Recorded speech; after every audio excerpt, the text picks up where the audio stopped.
Morning. Sorry, I'm a little bit late. We've got massive StreamYard things going on. We've had it for weeks. But anyway, hi. It's so good to finally be back on a Monday. I don't know what's been going on these last few weeks. The bank holidays have thrown us so much. Because Jade don't come and work with me on a bank holiday, so she works from home. So I don't feel like I've been involved at all. When obviously I have. I've done loads. How have your bank holidays gone? How is everything? I feel like I've got so much to catch up on with so many people, but I'm seeing loads of you later, so I'm dead excited. So the weather's happy. Everyone's in a much better mood right now, I think. The weather's just changing everything, apart from Tom's mood, because he has to go and clean our barbecue, because it's now barbecue time. But one thing so Donna posted it in our group, but a few people have been saying it at the minute, is like people aren't buying online. And the whole thing about there's a customer shortage came up. So that's what I'm going to talk about today. I'm just trying to get my comments on because I can see one on YouTube, but not on here. Anyway, so if you're watching, come say hello. I know some of you are already at the Pillar of Rock ready for co-working. Co-working sold out today. It's the first time that it's sold out. I could increase capacity, but I won't be able to talk to you all, I don't think. I won't get round everyone properly.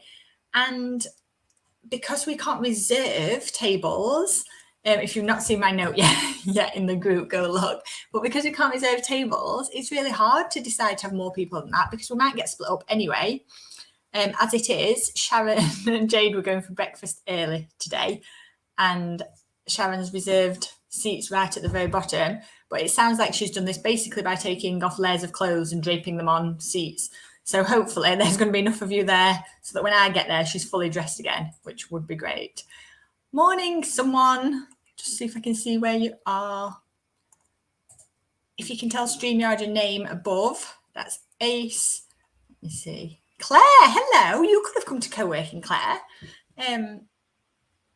Are you coming to the next Lounsley Green? The next and the last Lounsley Green thing. But anyway, there's loads more stuff coming up. So I'm going to talk today about how to deal with a customer shortage and kind of the whole concept around it. All I can see is my hair today. It's all fluffy.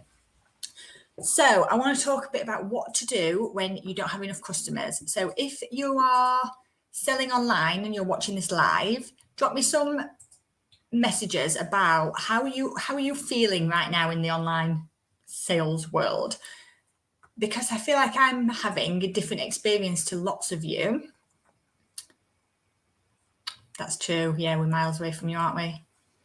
I wonder if there's someone else coming from your direction though. In fact, I'm sure there's people coming from your direction, Claire.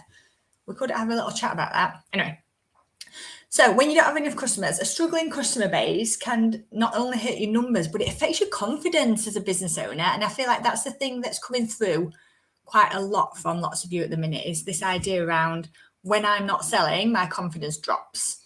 And I get that. Of course, I get that, because it works the other way. Like co-working being sold out is just a massive confidence boost now. I know I'm doing the right thing, but it clearly shows that I'm doing the right thing, and I've got loads more stuff happening that I'll tell some of you about today.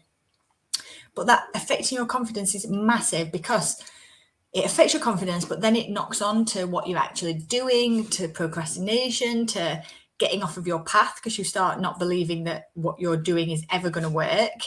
And that's one of the things I work with all the time, is people who believe they know their path, but panic as soon as sales drop a little bit. They panic and move, and they don't have time to kind of embed what they're doing. So yeah, not only can it hit your numbers, it hits your confidence as well. So the first thing I will always talk about with people when they start saying no one's buying is we will talk about going back to your original intention. So when you started your business, if you did ideal client module, if you didn't shout me, I can get some access to it for you, if that makes any sense. Go back to, why did you start your business? Who were you trying to help? It's all too easy to get caught up in the doing, in the day-to-day running of your business, and then miss the big picture. You can get so bogged down with making stuff, if that's what you do. If you're a product-based business, you get so bogged down with making stuff and creating stuff that you forget to do the whole other side of your business, which is finding the customers in the first place to sell it to. They don't have a customer base to sell it to. So come back. If you're struggling with your number of customers, come back to your motivation for opening your doors in the first place. Who were you trying to help? What were you trying to create? What vibe are you trying to create? Does that still exist in your business? Are you still showing customers that part? Are you still remembering to engage them in what you're doing? Or have you got so stuck with fulfilling the orders you have or creating new stuff ready to sell that you've forgotten about all this background nurturing stuff?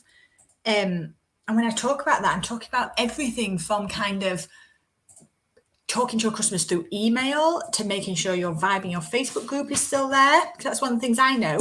While bank holidays have been around, I've not been as obvious in the Facebook group. I've been there and getting involved in conversations, but you've not seen my face very much really. And that's something that I know happens to me when it's school holidays, but bank holidays clearly fall into that because Monday is my very specific day I work on this. So I can notice that the vibe drops, but I've kept it up through emails and through other ways. And yeah, co-working still sold. So it's making sure you're coming back to your motivation for doing it, and are you sharing that with the people, the ideal customers that you want to talk to? It's really, really important that they feel part of your community. Okay.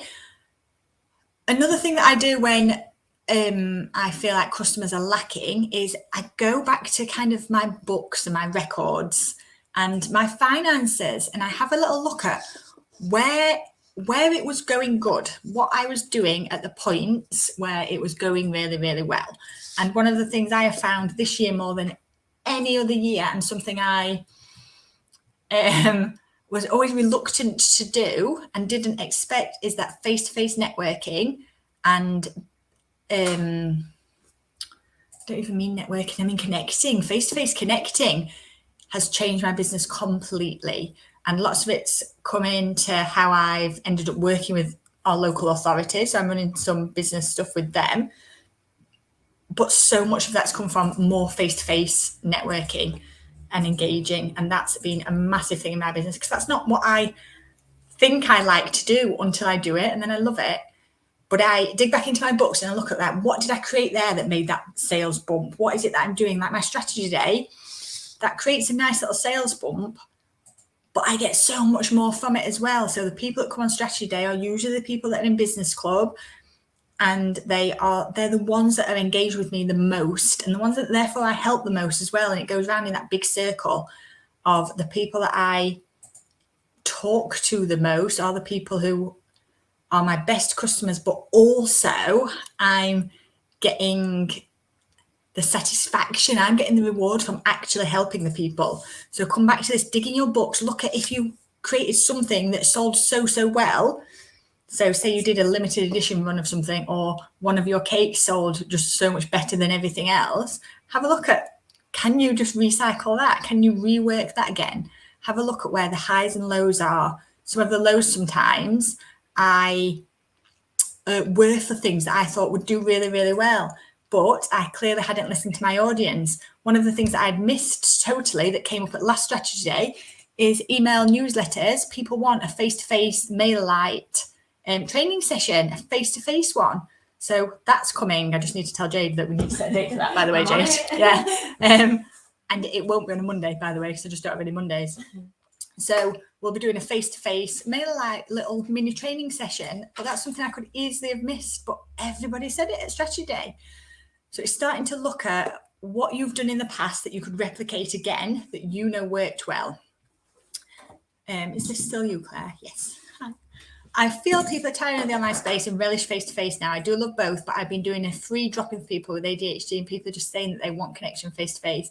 It's changed loads, hasn't it? I still love the online stuff because I like being able to do things in my own time, but I know how much more effective my time that I spend with people face-to-face is, and how much more they genuinely get out of it.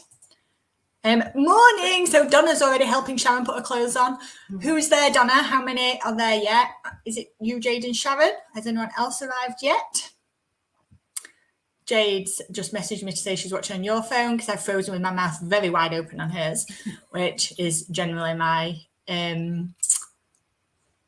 standard face. Usually when Donna takes a photo of me at strategy day or at any face-to-face training, I look really angry on all of my things and it's a bit of a joke.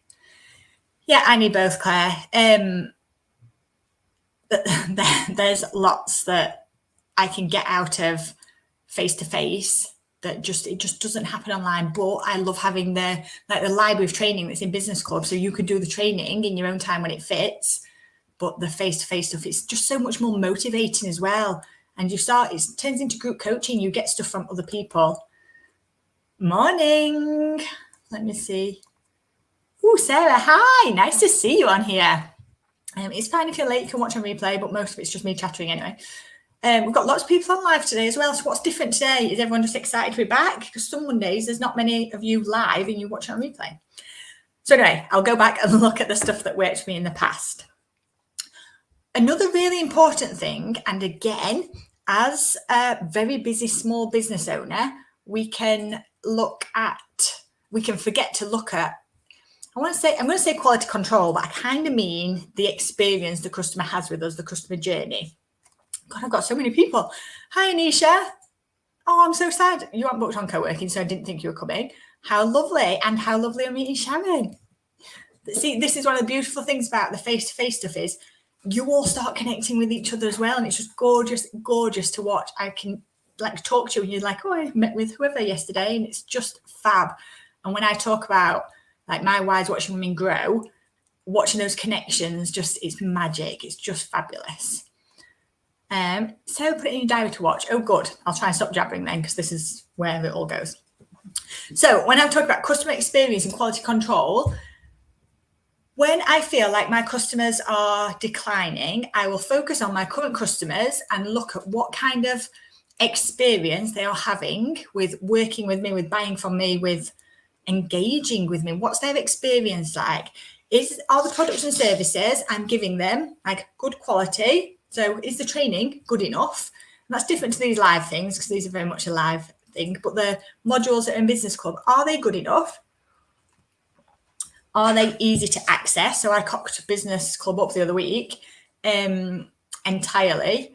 I tried to create a new product and made a whole conflicting rule. So basically no one could access anything, but I couldn't figure out where the heck I'd done it. So it took me ages. So that as an experience wasn't very good. The way I talked about it with people was nobody expects you to be perfect, but the experience of the event is huge. So when I talk about quality control, really look at the experience your users are getting, because if we're looking for more customers, so many of our customers will come from referrals, from people talking about us. So sometimes instead of going to look for new customers, work on delighting your current ones the best that you can, because they will talk about you. They will tell people about you. Co-working's grown because people have heard about me. A few people come in because they've heard about me from someone else, or they found me online but bought into just how we are as a group. Start looking at the user experience. Is your customer informed along the way? Do they come out of it with I say good taste in their mouth, which sounds really bad, but that's the opposite of bad taste in their mouth, so I suppose that's good. Do they come out of it feeling good, feeling looked after? So that whole quality control, make sure that you're giving your customers the best quality that you can for the price that you are delivering it at, and that their experience is lovely along the way. I'm sorry. You're miles away, Sarah, aren't you? I can't really come any more north because I'm here. Yeah, I'm sorry. Claire is the opposite. She's across at co-working, not near here, and she's south. So we're all a bit stuck. You could move house to come and live with me or near me. Okay. So yeah, value your customer current base. Roll out the red carpet for your current customers. Sorry. Bless you. JC is there. Sat in the corner. Long-term customers buy more, they take less of your time, they're less sensitive to price changes. If you create something for them specifically and they understand your business, they're less sensitive to all of that, and they bring in the best referrals. Embrace social is one of my next ones. Yeah, Doncaster, you don't drive. I know, it's very annoying. We need to get Joe Ward to bring you. Don't know how she feel about that. Bless you, Jade says. No, Claire says. Claire, this one, it's too confusing. So embrace social media is one of my next things. Evaluate the strength of your messaging. So many businesses post on their social media almost without an intention, just with the sake of, I need to get something out there so that I look active and engaged. This is such a catch-22 kind of situation, because I fully believe that one of the best things to spend money on in your business, so the two things I always say at the beginning of a business, spend money on, is Canva Pro and a social media scheduler like Social Bee. So ideally, I would like businesses to be having some social media that goes out on repeat. So things like sharing blog posts and testimonials and motivational quotes, whatever it is. But then that frees you up to be able to be responsive on social media, to go and actively engage, to go and seek out people who will like your stuff, that you want to help, that fits with what you're trying to do. And having the space to be able to do that because you've got some stuff going out already, that's the thing that like shifts your social media up a gear. So you can kind of tell the stuff on mine that is out there so people can see it. It's good for, I've just seen this comment. I can't even tell you how much I would love this. Claire says, I need a Roxy minibus to go and collect people. That would be so good. I wonder if I could, who could I get to drive this? Donna, if I could shove you all in the back of Donna's van, it'd be great. That's an amazing idea. So on social media, having stuff going out constantly frees you up to be able to put stuff out that stays on brand, but to be able to talk about topics in the here and now. It allows you to respond to criticism and praise and ask for it, ask for feedback, and then be able to respond for it. And it enables you to be able to tell stories, and people buy people all day long. So people want to hear the stories behind your business. They want to hear how I fucked Business Club up and broke it all for over a weekend for a brand new lady that had joined. They want to hear that I'm a normal person and that I'm doing normal things and that they can do that too. Social media is so much more than just about selling. It's about building your own personal brand where people buy into the whole concept that you're trying to create.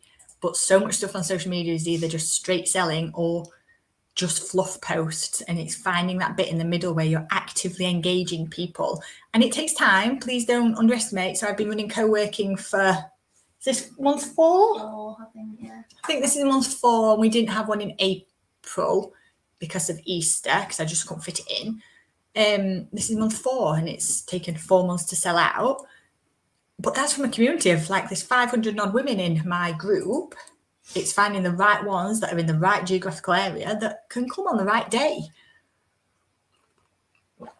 It's always going to be a bit of a numbers game, but it is also a loyalty game and that recognition of what people get from it in the first place.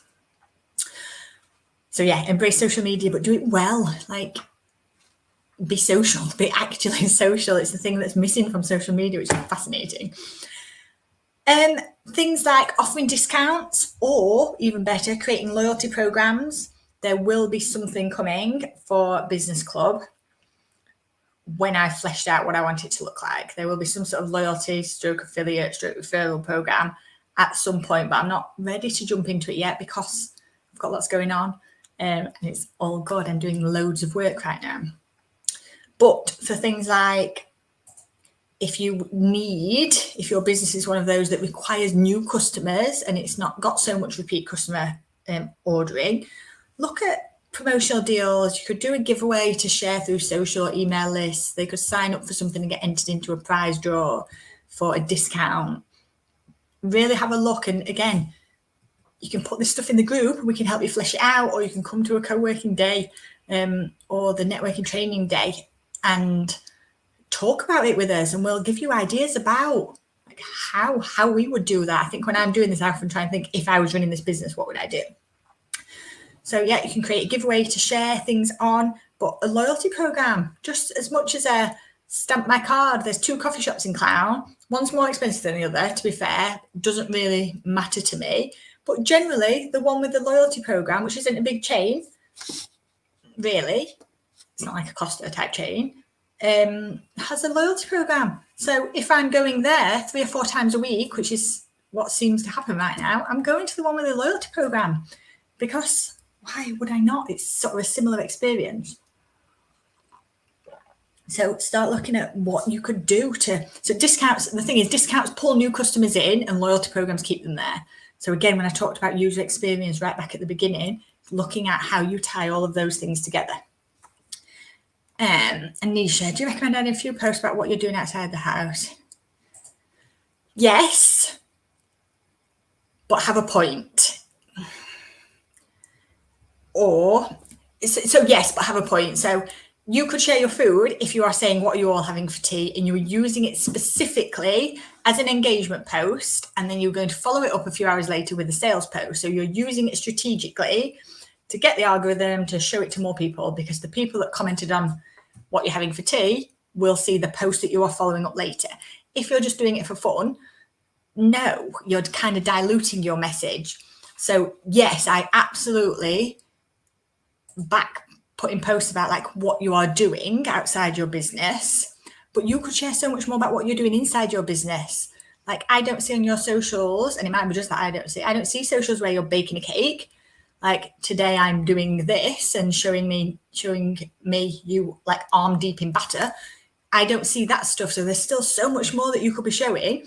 Like, just a few seconds of a video of a cake being whisked with a guess which flavor cake this is going to be. Like, posts that get engagement but are still linked to business. I think they're still more valid if you're using one. So shopping days, if you're going shopping for cake ingredients, yes, share that. So it's outside your business, but it's linked to business. Like, if there's not a point to your post, no. But if you know you're strategically using it for your business, then absolutely. Yeah. Lots of my personal Facebook posts are still entirely linked to my whole personal brand and business. And yeah, that's really important. I hope that answered the question. Last couple of things. I've still got loads, see, but I'm well over time. Stay centered. So this one, when I talked at the beginning about like you end up going out of your lane, not only do business owners, when they are panicking about a lack of customers, go out of their lane, they also neglect themselves completely. So they don't have time for lunch, or they don't have time to go out for a walk, even though that's one of the things they know helps clear their head and keeps them on track. So one of these big points is, when you're dealing with a customer shortage, look after yourself first, stay centered, take extra time to meet your own needs, put yourself in the best position to be able to come back stronger. Basically, there will be times naturally where customers are shorter, and the more you run your business, the more you will know the natural dips of your industry. So like for lots of people, and again, it completely depends, there'll be a big pre-Christmas high and then a January low. For lots of businesses, my therapy one, for example, total opposite. So I intentionally wind it down. So from the middle, beginning, second week in December, I try to wind down as much as possible. I'm off all of December. January is huge. Everyone's got a New Year's resolution to come for therapy. So my dip in my industry for that can be completely different to your product-based business. The longer you're in business, the more you will recognize the trends, but then the more you prepare for them. So you ensure that your sales you make pre-Christmas, that you keep half of that money for January, for example, and that you use January to stock build for whatever it is that you do. But this idea of being able to, even when times are tough, to keep looking after yourself because you are your business is so important. And again, just like the customer journey, like our own experience of running a business is one of the things that we neglect to make important. I want everyone that I work with to love running their businesses. If you're not loving it, what's the point? You may as well get a job. it will probably pay you more and you'll probably do less hours. Running a business is tough, but it's worth every second of it as long as you find a way to enjoy the process of it. So my last few little bits, because I've really got to go because I need to get to Balderra. Network, can't tell you enough. I've known it for years. I've resisted it for years. This year, and from the end of last year, I think we started doing our monthly networking sessions in December last year. It's just immense, and I'm doing more and more networking. So I'm running a load of stuff for a local authority. Networking is just immense. Get out there and see people face to face. Please go to networking events that are useful to you, not ones where everyone just throws their business cards at everyone else and hopes people will buy from them, because they're not networking events. I don't know what even to call those. Networking events are ones where people are actively looking how they can help people. So go to networking events. Recontact your old customers. When there's a customer shortage, you've usually had loads of customers in the past that you can recontact with either an offer to bring them back in, with a request for a referral. There is so much value in customers who've used you in the past. Partner with complementary businesses. So I think Donna and Jade did a bit of a partnership for Donna's mystery bags. I think I might be wrong here. I think Jade put personalized cookies in Donna's mystery bags. Partner with complementary people. There's so much. What am I trying to say? There's so much value to be gained from working with someone else, or someone that's similar to you but not quite. What bit can't you do, Anisha? Contact old customers, do you mean? Because there are ways you can contact old customers and say, I'm so glad you used my services last year. I'm sending all my customers that used my services last year a 5% off voucher for them to gift to someone they know that's getting married this year as a lovely thing. So you're using old customers for referrals. I'm hoping I've just answered that, because yes, contact old customers. And you definitely can. Like, again, depending, if you can keep their 5-year anniversary date in your diary, so it might not be a wedding cake, there's nothing stopping you suggesting that you make them a first-year anniversary cake if they're having an anniversary party, etc. It might not work in the way you think it would, but there's still a lot of value in keeping other old customers close. Like, their friends get married, they refer you. But if they've forgotten your name and forgotten kind of who you are, because that can happen. I ain't got a clue who did some of my wedding stuff. No idea.